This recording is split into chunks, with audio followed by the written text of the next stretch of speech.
সুপ্রিয় দর্শক, আপনাদের স্বাগতম। সুপ্রিয় দর্শক, জুলাই আগস্টের ষড়যন্ত্রে একজন শহীদের কথা বলা হয়েছিল মুগ্ধ।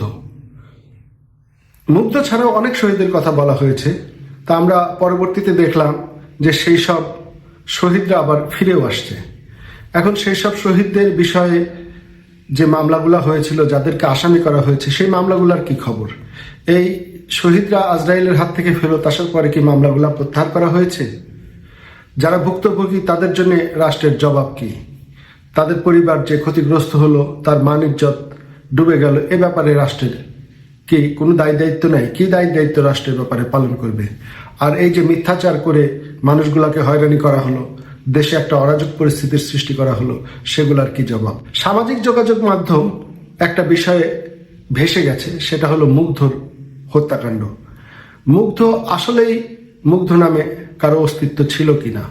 মুগ্ধ এবং স্নিগ্ধ দুই ভাই, যমজ ভাই, এই বিষয়টা দাবি করা হয়েছিল। তো স্নিগ্ধ জীবিত, তাহলে মুগ্ধের লাশ কোথায়? মুগ্ধ যখন মারা গেল, তো মুগ্ধর মারা যাওয়ার পরে তার লাশটা কোথায় পোস্টমর্টম হয়েছিল? কোন পুলিশ অফিসার সুরতাল করেছিল? এই মুগ্ধকে নিয়ে কোন থানায় মামলা হয়েছিল? মুগ্ধর ফেসবুক আইডিটা পরে সেটা স্নিগ্ধের আইডিতে রূপান্তরিত কেন হলো? কে চেঞ্জ করলো? এই প্রশ্নগুলা কিন্তু এখন জনগণের সামনে চলে আসছে। তো আমরা এই ব্যাপারটা কিন্তু কারো কাছেই খোলাসা না যে আসলেই মুগ্ধ নামে কেউ ছিল কিনা, মুগ্ধ নামে কেউ জুলাই আগস্টের ষড়যন্ত্রে নিহত হয়েছে কিনা। স্নিগ্ধ যদি বেঁচে থাকে আর স্নিগ্ধের যদি আরেকটা ভাই থাকে মুগ্ধ, তাহলে তো এই দুই ভাইয়ের আলাদা আলাদা ফেসবুক আইডি থাকবে, আলাদা আলাদা পরিচয়পত্র থাকবে, আলাদা আলাদা শিক্ষাগত সনদপত্র থাকবে, আলাদা আলাদা তাদের সামাজিক অবস্থান থাকবে, চলাফেরা থাকবে, বন্ধু বান্ধব থাকবে। তাহলে এই মুগ্ধ এবং স্নিগ্ধ দুই ভাইয়ের আলাদা আলাদা পরিচয় কোথায়?